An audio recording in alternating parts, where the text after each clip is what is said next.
ನಮಸ್ಕಾರಗಳು ಮತ್ತು ಸುಸ್ವಾಗತ.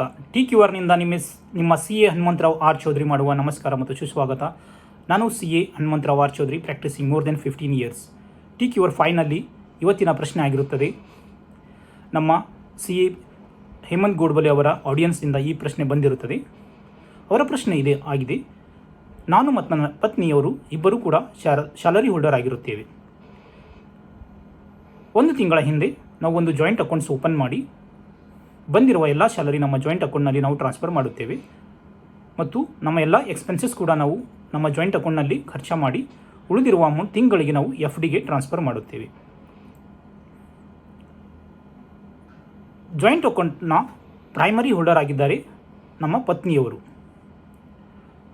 ನಮ್ಮ ಪತ್ನಿಯವರು ಜಾಯಿಂಟ್ ಹೋಲ್ಡರ್ದ ಪ್ರೈಮರಿ ಹೋಲ್ಡರ್ ಆಗಿರೋದ್ರಿಂದ ಎಲ್ಲ ಇಂಟ್ರೆಸ್ಟ್ ಇನ್ಕಮ್, FDಯ ಇಂಟ್ರೆಸ್ಟ್ ಇನ್ಕಮ್ ಅವರ ಅಕೌಂಟ್ನಲ್ಲಿ ಕ್ರೆಡಿಟ್ ಆಗುತ್ತದೆ ಮತ್ತು TDS ಕೂಡ ಅವರ ಪ್ಯಾನ್ನಲ್ಲಿ ಕ್ರೆಡಿಟ್ ಆಗುತ್ತದೆ.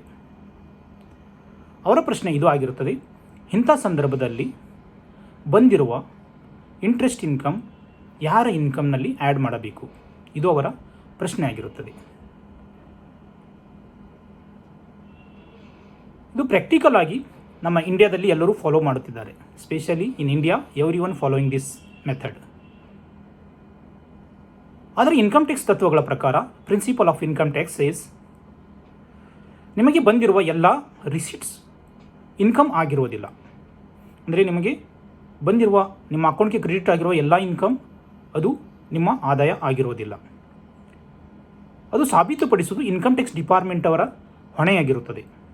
ಅಂದರೆ ನಿಮ್ಮ ಅಕೌಂಟ್ನಲ್ಲಿ ಸಪೋಸ್ 1 crore ಜಮಾ ಆಗಿದ್ದರೆ ಅದು 1 crore ಪೂರ ಇನ್ಕಮ್ ಆಗಿದೆ ಅನ್ನೋದು ಸಾಬೀತುಪಡಿಸುವುದು ಇನ್ಕಮ್ ಟ್ಯಾಕ್ಸ್ ಡಿಪಾರ್ಟ್ಮೆಂಟ್ ಅವರ ಜವಾಬ್ದಾರಿ ಆಗಿರುತ್ತದೆ.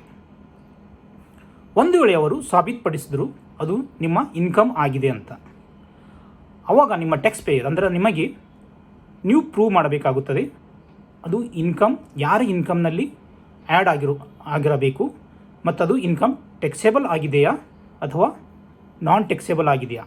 ಇದು ನಿಮ್ಮ ಜವಾಬ್ದಾರಿ ಆಗಿರುತ್ತದೆ. ನೀವು ಪ್ರೂವ್ ಮಾಡಬೇಕಾಗುತ್ತದೆ. ಈ ಪ್ರಶ್ನೆಯಲ್ಲಿ ಇನ್ಕಮ್ ಪ್ರೂವ್ ಮಾಡುವ ಕ್ವೆಶ್ಚನ್ ಬರುವುದಿಲ್ಲ, ಏಕೆಂದರೆ ಇಬ್ಬರು ಆಲ್ರೆಡಿ ಸ್ಯಾಲರಿ ಹೋಲ್ಡರ್ ಇದ್ದಾರೆ. ಅದರಿಂದ ಅವರಿಗೆ ಇನ್ಕಮ್ ಪ್ರೂವ್ ಮಾಡುವ ಅವರಿಗೆ ಏನು ಸಂಬಂಧ ಬರುವುದಿಲ್ಲ. ಟೆಕ್ನಿಕಲಿ ಹೇಳಬೇಕಾದರೆ ನಿಮ್ಮ ಜಾಯಿಂಟ್ ಅಕೌಂಟ್ನಲ್ಲಿ ಜಮಾ ಆಗಿರುವ ಎಲ್ಲ ಇಂಟ್ರೆಸ್ಟ್ ಇನ್ಕಮ್ ಪ್ರೊಪೋರ್ಷನೇಟ್ ಆಗಿ ನಿಮ್ಮ ಇನ್ಕಮ್ನಲ್ಲಿ ಆ್ಯಡ್ ಆಗಿರಬೇಕಾಗುತ್ತದೆ. TDS ಕೂಡ ನೀವು ಪ್ರೊಪೋರ್ಷನೇಟ್ ನೀವು ಬೆನಿಫಿಟ್ ಪಡೆಯಬಹುದು. For examples, mister A salary ಆಗಿದೆ 1 ಲಕ್ಷ ರೂಪಾಯಿ, ಮಿಸಸ್ A ಸ್ಯಾಲರಿ ಆಗಿದೆ 50,000 ರೂಪಾಯಿ. ಒಂದು ವರ್ಷಕ್ಕೆ ನಿಮ್ಮ ಜಾಯಿಂಟ್ ಅಕೌಂಟ್ನಲ್ಲಿ 18 lakh rupees ನೀವು ಜಮಾ ಮಾಡ್ತಾ ಇದ್ದೀರಿ. 18 lakhನಲ್ಲಿ 6 lakh rupees ಫಾರ್ ಎಕ್ಸಾಂಪಲ್ ನೀವು ನಿಮ್ಮ ಪರ್ಸನಲ್ ಎಕ್ಸ್ಪೆನ್ಸಸ್ಗೆ ನೀವು ಖರ್ಚು ಮಾಡಿದಿರಿ. ಉಳಿದಿರುವ 12 ಲಕ್ಷ ರೂಪಾಯಿ ನೀವು FDಗೆ ಟ್ರಾನ್ಸ್ಫರ್ ಮಾಡಿದಿರಿ. 12 ಲಕ್ಷದಿಂದ ಬಂದಿರುವ ನಿಮ್ಮ ಇಂಟ್ರೆಸ್ಟ್ ಇನ್ಕಮ್ ಅದು ನಿಮ್ಮ ಸ್ಯಾಲರಿಯ ರೇಷ್ಯೂಸ್ನಲ್ಲಿ ಅಂದರೆ 2:1 ರೇಷ್ಯೂನಲ್ಲಿ ನಿಮ್ಮ ಇಂಟ್ರೆಸ್ಟ್ ಇನ್ಕಮ್ ನಿಮ್ಮ ಇನ್ಕಮ್ನಲ್ಲಿ ನೀವು ಆ್ಯಡ್ ಮಾಡಬೇಕಾಗುತ್ತದೆ. ಅದೇ ರೀತಿ TDS ಕೂಡ ನೀವು ಬೆನಿಫಿಟ್ ಪಡೆಯಬಹುದು. ಮಿಸ್ಟರ್ A ಸ್ಯಾಲರಿ ಆಗಿರುತ್ತೆ 12 ಲಕ್ಷ, ಮಿಸಸ್ A ಸ್ಯಾಲರಿ ಆಗಿರುತ್ತದೆ 6 ಲಕ್ಷ ರೂಪಾಯಿ. ಆದ್ದರಿಂದ 2:1 ಅಂದರೆ 2/3 ಇನ್ಕಮ್ ಬಂದಿರುವ ಇಂಟ್ರೆಸ್ಟ್ನಲ್ಲಿ 2/3 ಇನ್ಕಮ್ ಮಿಸ್ಟರ್ A ಆಗಿರುತ್ತದೆ, 1/3 ಇನ್ಕಮ್ ಮಿಸಸ್ A ಆಗಿರುತ್ತದೆ. ಇನ್ಕಮ್ ಟ್ಯಾಕ್ಸ್ ಫೈಲಿಂಗ್ ಮಾಡುವಾಗ ಅಲ್ಲಿ ನಿಮಗೆ ಇದು ಫೆಸಿಲಿಟಿ ಕೂಡ ಕೊಡಲಾಗಿದೆ. ಅಂದರೆ ನಿಮ್ಮ ಮಿಸ್ಸಸ್ ಅಕೌಂಟ್ನಲ್ಲಿ ಜಮಾ ಆಗಿರುವ TDS ಮತ್ತು ಇನ್ಕಮ್ ನೀವು ನಿಮ್ಮ ಇನ್ಕಮ್ನಲ್ಲಿ ತೋರಿಸಿ ನೀವು ಇನ್ಕಮ್ ಟ್ಯಾಕ್ಸ್ ರಿಟರ್ನ್ ಫೈಲ್ ಮಾಡಬಹುದು.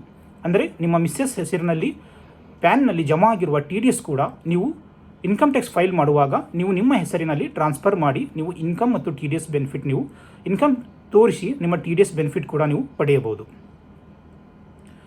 ಜಾಯಿಂಟ್ ಅಕೌಂಟ್ಸ್ ಇರೋದರಿಂದ ಕೆಲವೊಂದು ನಿಮಗೆ ಸಮಸ್ಯೆ ಕೂಡ ಬರಬಹುದು. ಅಂದರೆ ಅಸೆಸಿಂಗ್ ಆಫೀಸರ್ಸ್ ಅವರು ನಿಮಗೆ ಅಬ್ಜೆಕ್ಷನ್ಸ್ ಮಾಡ್ಬೋದು. 6 ಲಕ್ಷ ರೂಪಾಯಿ ಕೇವಲ ನಿಮ್ಮ ಮಿಸ್ಸಸ್ ಖರ್ಚು ಮಾಡಿದ್ದಾರೆ, ಆದ್ದರಿಂದ ಬಂದಿರುವ ಇಂಟ್ರೆಸ್ಟ್ ಇನ್ಕಮ್ ಪೂರ ಮಿಸ್ಟರ್ A ಅಕೌಂಟಿಗೆ ನಲ್ಲಿ ತೋರಿಸಬೇಕು. ಅಥವಾ ಮಿಸ್ಟರ್ A 6 ಲಕ್ಷ ರೂಪಾಯಿ ತಮ್ಮ ಪರ್ಸನಲ್ ಎಕ್ಸ್ಪೆನ್ಸಸ್ ಖರ್ಚು ಮಾಡಿದ್ದಾರೆ, ಅದರಿಂದ ಬಂದಿರುವ ಇಂಟ್ರೆಸ್ಟ್ ಇನ್ಕಮ್ ನೀವು 1:1 ರೇಷ್ಯೂನಲ್ಲಿ ನೀವು ನಿಮ್ಮ ಇನ್ಕಮ್ನಲ್ಲಿ ತೋರಿಸಬೇಕಾಗುತ್ತದೆ. ಆದ್ದರಿಂದ ನೀವು ಇಂಥ ಕಾಂಪ್ಲಿಕೇಟೆಡ್ ಅವಾಯ್ಡ್ ಮಾಡೋ ಸಲುವಾಗಿ ಜಾಯಿಂಟ್ ಅಕೌಂಟ್ನಲ್ಲಿ ಇಂಥ ಟ್ರಾನ್ಸಾಕ್ಷನ್ಸ್ ಮಾಡುವುದು ನಿಮಗೆ ಸಾಕಷ್ಟು ಸಮಸ್ಯೆ ಬರಬಹುದು. ಅದರಿಂದ ಇದು ಅವಾಯ್ಡ್ ಮಾಡೋದು ಒಳ್ಳೆಯದು. ನೀವು ಸಪ್ರೇಟ್ ಒಂದು ಜಾಯಿಂಟ್ ಅಕೌಂಟ್ಸ್ ಓಪನ್ ಮಾಡಿ ನಿಮ್ಮ ಪರ್ಸನಲ್ ಎಕ್ಸ್ಪೆನ್ಸಸ್ ಸಲುವಾಗಿ ನೀವು ಅದರಲ್ಲಿ ಟ್ರಾನ್ಸ್ಫರ್ ಮಾಡಿ ನಿಮ್ಮ ಪರ್ಸನಲ್ ಎಕ್ಸ್ಪೆನ್ಸಸ್ ನೀವು ಮಾಡಬಹುದು. ಎಫ್ ಡಿ ಮತ್ತು ಆರ್ ಡಿ ಮಾಡಬೇಕಾದ್ರೆ ನಿಮ್ಮ ಅಕೌಂಟ್ನಿಂದ ಟ್ರಾನ್ಸ್ಫರ್ ಮಾಡೋದ್ರಿಂದ ನಿಮ್ಮ ಅಕೌಂಟ್ನಲ್ಲಿ ಇಂಟ್ರೆಸ್ಟ್ ಇನ್ಕಮ್ ಮತ್ತು ಟಿ ಡಿ ಎಸ್ ಕೂಡ ನೀವು ಬೆನಿಫಿಟ್ ಪಡೆಯಬಹುದು. ಇದು ನಿಮಗೆ ಸಲಹೆ ಆಗಿರುತ್ತದೆ. ಏಕೆಂದರೆ ಇನ್ಕಮ್ ಟ್ಯಾಕ್ಸ್ ಡಿಪಾರ್ಟ್ಮೆಂಟ್ ಒಂದು ವೇಳೆ ಅವರಿಗೆ ಅನಿಸ್ತು ನೀವು ಮಾಡಿರೋದು ಸರಿ ಇಲ್ಲ ಅಂತಂದರೆ if you are misreporting, underreporting and wrong reporting of income, ಅಲ್ಲಿ ಕೂಡ ನಿಮಗೆ 100% ಪೆನಾಲ್ಟಿ ಬೀಳುವ ಸಾಧ್ಯತೆ ಇರುತ್ತದೆ. ಆದ್ದರಿಂದ ನೀವು ನಿಮ್ಮ ಜಾಯಿಂಟ್ ಅಕೌಂಟ್ ಸಪ್ರೇಟ್ ಓಪನ್ ಮಾಡಿ ನಿಮ್ಮ ಪರ್ಸನಲ್ ಎಕ್ಸ್ಪೆನ್ಸಸ್ ಅಲ್ಲಿಂದ ಖರ್ಚು ಮಾಡಿ ನಿಮ್ಮ ಎಫ್ ಡಿ ಆರ್ ಡಿ ನಿಮ್ಮ ಸೇವಿಂಗ್ ಅಕೌಂಟ್ನಿಂದ ಟ್ರಾನ್ಸ್ಫರ್ ಮಾಡೋದರಿಂದ ನಿಮಗೆ ಸಾಕಷ್ಟು ಇದರಿಂದ ಲಾಭ ಆಗಬಹುದು.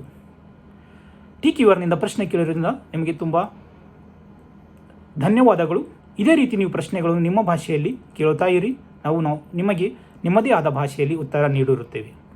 ನಿಮಗೆ ಈ ಕಾನ್ಸೆಪ್ಟ್ ಲೈಕ್ ಆದರೆ ನೀವು ನಿಮ್ಮ ಫ್ರೆಂಡ್ಸ್ ರಿಲೇಟಿವ್ಸ್ ಗ್ರೂಪ್ನಲ್ಲಿ ಶೇರ್ ಮಾಡಿ. ಹೀಗೆ ನೀವು ಪ್ರಶ್ನೆ ಕೇಳ್ತಾ ಇರಿ, ನಾವು ಹೀಗೆ ನಿಮಗೆ ಉತ್ತರ ನೀಡಿರುತ್ತೇವೆ. Thank you very much. Will meet again in TQR 6. Thank you very much.